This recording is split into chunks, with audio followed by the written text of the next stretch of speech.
Good morning, everybody. Hope you're all well.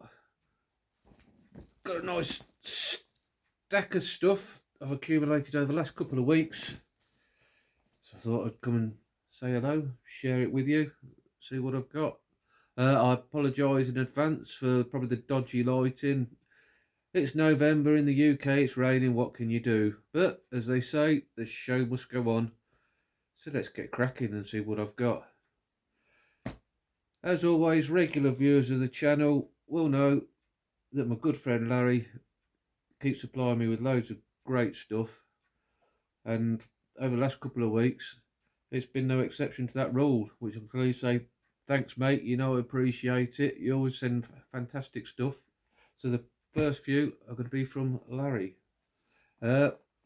First he sent me this, The Ship That Died of Shame. Now I watched this, and Larry knows my taste, and once again he hit the bullseye with this one. This is about these guys who had worked on a ship in the World War II, and the ship had the best record of all the company. Is it a company you have in the Navy? No, probably not, but there you go. It was sort of a lucky ship. Then after the war, one of the guys bought the ship to use for his own use, and they started smuggling in it. And as the smuggling gets more and more excessive, the ship seems to develop a mind of its own and doesn't like what they're doing, and it doesn't cooperate. It's just a bit of a wacky premise, but really great film. Really enjoyed that one. Yeah, that's the Ship That Died of Shame. I'd never heard of it before, but recommend it. Give it a go. Next up, that prompted a discussion with me with Larry about Richard Attenborough and how good he is, and particularly when he's got a bit of a dark edge to him. Then he sent me Sea of Sand, which I've seen a long time ago. If you'd seen me video about the films free from newspapers, it was in there, and I'd watched it on there. So I'm due a rewatch of that. Looking forward to watching that again and see how much I can remember. Probably, knowing me, not a lot. The next, also Richard Attenborough, and also one that was in that stack of free DVDs, Dunkirk. This is a brilliant film. I think it's better than Nolan's. It's just got so much heart and soul to it, and I'm looking forward to giving that another watch soon. Brilliant, that. James and I were discussing these, Young Guns 1 and Young Guns 2. Now, I've never seen either of them. They're always having a go at me, the holes in my watching library. So Larry was kind enough to send myself and James a copy of Young Guns and Young Guns 2. I've got no excuse for not watching it. I love me westerns. I think it takes me to get a lot more to watch the modern westerns, which I'm guessing this is 90s, so it's not that modern, but you know what I mean. I prefer the 50s and 60s. I think that's like the golden age of your westerns. Yes, that's Young Guns 1 and 2. Next up we have Quigley, Tom Selleck, old Magnum PI himself. Another western, another one I haven't seen, so I look forward to giving that a go. It looks like a German release. So many great Blu-rays that you have to import because they're not available over here. It's incredible, really, isn't it? But yeah, that's Quigley. So looking forward to giving that one a go. Now, a few weeks ago, Larry sent me Samsara, which is a documentary, and it's probably the best looking Blu-ray you could ever see. You'd put it on and you'd swear blind it was top tier 4K. So he sent me this one. I think this came out before Samsara, but it's by the same people. So I'm looking forward to putting that one in and seeing if it's up to the same quality. I've heard it is really good as well, so be good to have a look at that one. Thank you, mate. And next from Larry is Liability. Now I have watched this one before. I think I've streamed it. Pretty enjoyable action crime film from what I can remember. With Tim Roth. You can never go wrong with Tim Roth. Tallulah Riley. Yeah, so I'm sure when I put that back on, it'll jog my memory. That's Liability. Next up, we have Conspiracy Theory. Long time since I've seen that. Mel Gibson, Julia Roberts, which James's favourite, Julia Roberts. What I remember, I've seen that before. Good psychological thriller. So, yeah, I'll look forward to watching that again. Seems to be the theme here. Thank you. Frozen 2 4K. Never seen the first one. I think Larry sent me this one because my son's girlfriend Lace, she's big into Disney. Disney tattoos everywhere. So it's one we'll sit down and watch while she's here. I'm sure with it being 4K and Pixar, it's going to look pretty stunning. So it'd be nice to watch in, if nothing else. That's Frozen 2 4K. Now Larry and I, we've got something else in common. Other than our love of movies, we both got a dodgy ticker. They sent me this T-shirt, which apparently is a quote from Whitnale and I, which is a film I've seen once and a long, long time ago. I have a heart condition. There you go. I go once a week to cardiac rehab gymnasium, so I'll wear that when I'm doing my workouts. It'd be the ideal clothing for such attire. So that's everything Larry sent me. As totally blown away. You don't have to send me anything, mate, but I do appreciate everything you send me, and you certainly made my shelves filled. Thank you very much, mate. I really appreciate it. Next up, we've got twice a year in the UK, the Indicator sale. Probably the best sales of the year. And for one reason or another, I got these free. And I'll tell you how. Skybet, I hadn't been on it for a while, and to try and snare you back in, they send you offers. They sent me actually a free £5 builder bet to use on the Manchester Derby. So you're not going to turn down a free bet, so I had a look. So I knew it was going to be an attacking game.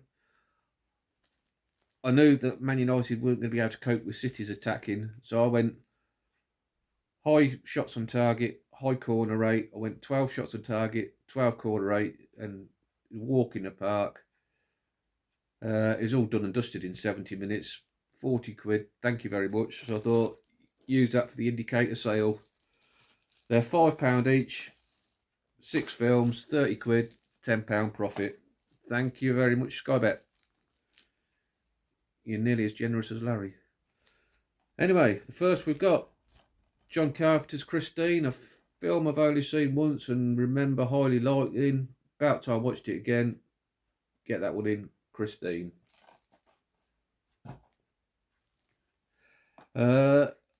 When Sidney Poitier died, was it last year? I was embarrassed that I'd seen so little of his films. I think I'd only seen Blackboard Jungle and In the Heat of the Night off the top of my head. So I have to get a couple more. First one being Guess Who's Coming to Dinner, which I think is it 50s or 60s, about a black guy who takes a white girl home to meet the parents, and in them times it's not acceptable as it is today, so that should be a very interesting film.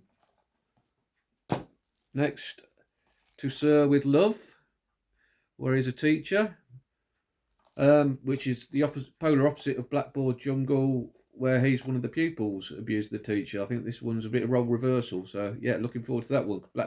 Blackboard Jungle is a fantastic film if you haven't seen it.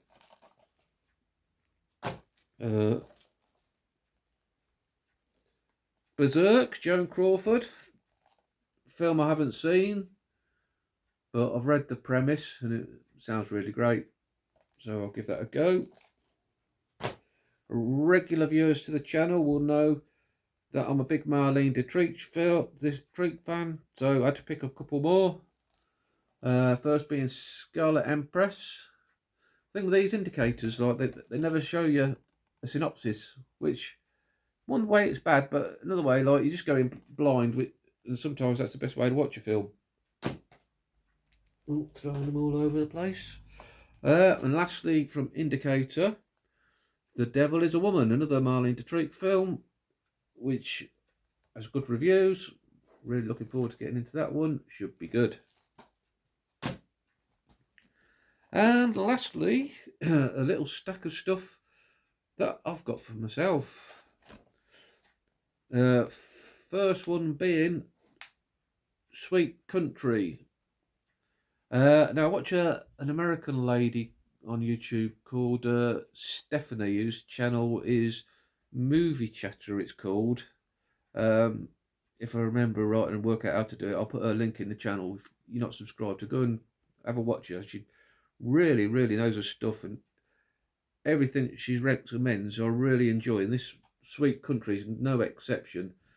This is about I think it's around about the time of the First World War in Australia, where the white people, the white settlers, are basically abusing the Aboriginal people. They're taking them as slaves, and this one guy really treats the guy who's got working for him really well until he lends into another guy who's an absolute bugger, and things go south very quickly. Yeah, really good film.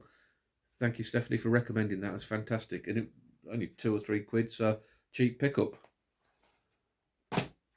Next up, CEX. I went to watch Rise of the Planet of the Apes, and could I find it on my shelves? I knew I've had it before, so what I've done with it, whether I lent it to somebody and never got it back, I don't know. So for 50p, I rectify that. And also I noticed that my Dawn of the Planet of the Apes, that was missing as well. I've got War, so according to CX app, my CX should have had 2 copies, and I looked all through the shelves, couldn't find a case, but they had the disc behind the counter, so I just took the disc for 50p. What does it matter? I'll just leave it in that case, and I've got them both together. Now James has been condensing some of his recently into single cases, so I might do a trilogy and put them all together in the one case. Rise, Dawn and War. Saves a couple of spaces on the shelves, so why not? Might be shout, James. Next up, a charity shop find. I'd never heard it. Read the premise, looked really interesting. Great cast on it. Patricia Clarkson, Bruno Gans, Emily Mortimer, Cillian Murphy, Timothy Spall, Kristen Scott Thomas. I think it's a political one and sounded really good. Give it a go. I think it's shot in black and white. Read the reviews, all positive. The amount of films you never heard of, and you'd think the amount of time you invest in looking at different sites and that, you'd know everything, but nope. Next up, The Colour of Money. This was really cheap on Amazon, about £4, I think. I love both this and The Hustler. Hustler being one of my favourite films ever, and this one ain't too bad. So glad now I've already got The Hustler, now I've got them both. Another one, Nathan's Girlfriend Lace, getting another mention. She'll be made up. The Breaking Point. She goes to university in Northampton. Is kind enough to pop in CX in Northampton for me to get anything I want. I saw on the app that they had this, a Criterion, which is about cheap, £10 or something like that, which I had the vouchers for. Good synopsis. Michael Curtis, great director. Another one I'd never heard of, but I think that's going to be good. Criterion don't put out rubbish. So yeah, looking forward to that one as well. And lastly, Don't Look Now. I listened to a podcast with Mark Commode where they deep delve into a different film every week. And a couple of weeks ago, it was this one, Don't Look Now. I had it on DVD, which was terrible quality. It's a brilliant, brilliant film. If you haven't seen it, highly, highly recommend it. So looking forward now I can watch it in some sort of decent quality because the DVD was horrendous. Let's Don't Look Now. So that's everything from the last couple of weeks. Good stack of stuff. Lucky with my friends. Lucky with Skybet. Thank you very much. Always nice to take some money off them. And you all take care. And I'll see you all again soon. Thank you very much. Goodbye.